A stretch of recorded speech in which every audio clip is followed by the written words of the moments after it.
ಎಲ್ಲರಿಗೂ ನಮಸ್ಕಾರ. 5ನೇ ತರಗತಿಯ ಆಹಾರ ಜೀವದ ಜೀವಾಳ ಅಧ್ಯಾಯದ ಕುರಿತಾದ ಯೋಜನೆ ಆಧಾರಿತ ಕಲಿಕೆಯ ವಿಡಿಯೋ ಮಾರ್ಗದರ್ಶಿಗೆ ನಿಮಗೆ ಸ್ವಾಗತ.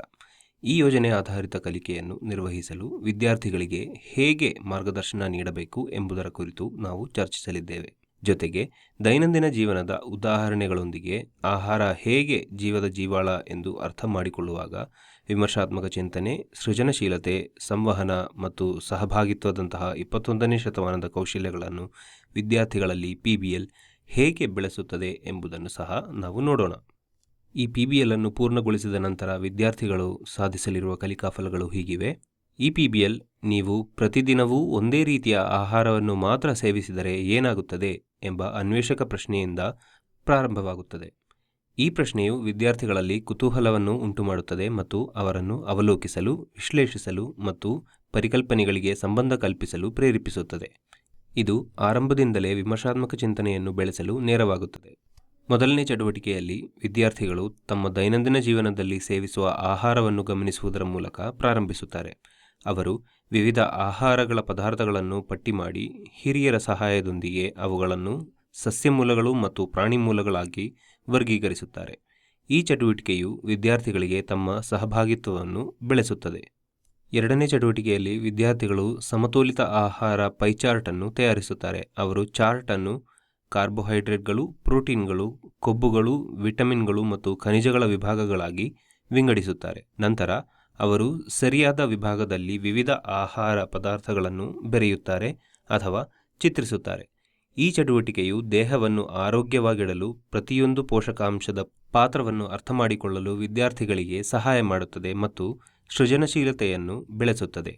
ಮೂರನೇ ಚಟುವಟಿಕೆಯಲ್ಲಿ ವಿದ್ಯಾರ್ಥಿಗಳು ಆಹಾರ ಸಂರಕ್ಷಣಾ ವಿಧಾನಗಳನ್ನು ಅನ್ವೇಷಿಸುತ್ತಾರೆ. ಮನೆಯಲ್ಲಿ ಆಹಾರವನ್ನು ಹೇಗೆ ಸಂರಕ್ಷಿಸಲಾಗುತ್ತದೆ ಎಂಬುದನ್ನು ತಿಳಿದುಕೊಳ್ಳಲು ಅವರು ಹಿರಿಯರು ಮತ್ತು ಕುಟುಂಬ ಸದಸ್ಯರೊಂದಿಗೆ ಚರ್ಚಿಸುತ್ತಾರೆ.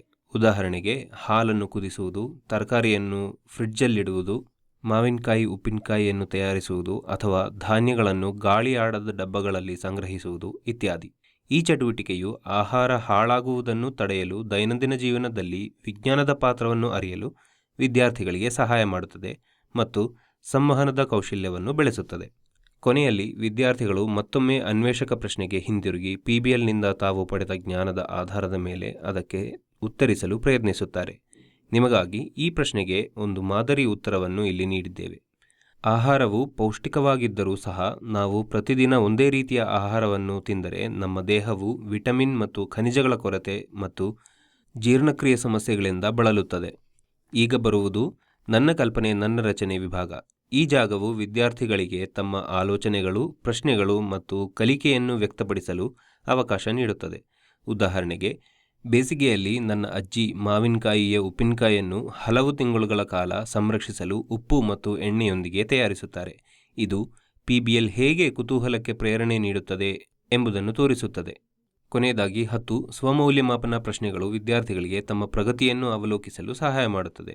ಈ ಕಲಿಕಾ ಚಕ್ರವು ಭವಿಷ್ಯದ ಸವಾಲುಗಳನ್ನು ಎದುರಿಸಲು ಬೇಕಾದ 21ನೇ ಶತಮಾನದ ಕೌಶಲ್ಯಗಳನ್ನು ಅವರಿಗೆ ಒದಗಿಸುತ್ತದೆ. ಇದಿಷ್ಟು ಇವತ್ತಿನ ವಿಡಿಯೋ ಮಾರ್ಗದರ್ಶಿ. ಈ PBL ಕೇವಲ ವಿಜ್ಞಾನದ ಬಗ್ಗೆ ಅಲ್ಲದೆ ವಿದ್ಯಾರ್ಥಿಗೆ ತಾನೊಬ್ಬ ವಿಜ್ಞಾನಿಯಂತೆ ಯೋಚಿಸುವಂತೆ ಮಾಡುತ್ತದೆ. ಈ ವಿಡಿಯೋ ನಿಮಗೆ ಸಹಾಯಕವಾಗಿದೆ ಎಂದು ಭಾವಿಸುತ್ತೇವೆ. ಈ ರೀತಿಯ ಹಲವಾರು ಆಸಕ್ತಿದಾಯಕ ತರಗತಿವಾರು PBLಗಳು ನಮ್ಮ ಟೀಚೋಪಿಯಾ ಆ್ಯಪ್ನಲ್ಲಿ ಲಭ್ಯವಿದೆ. ಅವುಗಳನ್ನು ಅನ್ವೇಷಿಸಲು ಆ್ಯಪ್ ಅನ್ನು ಡೌನ್ಲೋಡ್ ಮಾಡಿಕೊಳ್ಳಿ. ಆ್ಯಪ್ನ ಲಿಂಕನ್ನು ಡಿಸ್ಕ್ರಿಪ್ಷನ್ನಲ್ಲಿ ನೀಡಲಾಗಿದೆ. ಮತ್ತಷ್ಟು PBL ಮಾರ್ಗದರ್ಶಿಗಳನ್ನು ಅನ್ವೇಷಿಸಲು ಶೀಘ್ರದಲ್ಲೇ ಮತ್ತೆ ಭೇಟಿಯಾಗೋಣ. ಧನ್ಯವಾದಗಳು.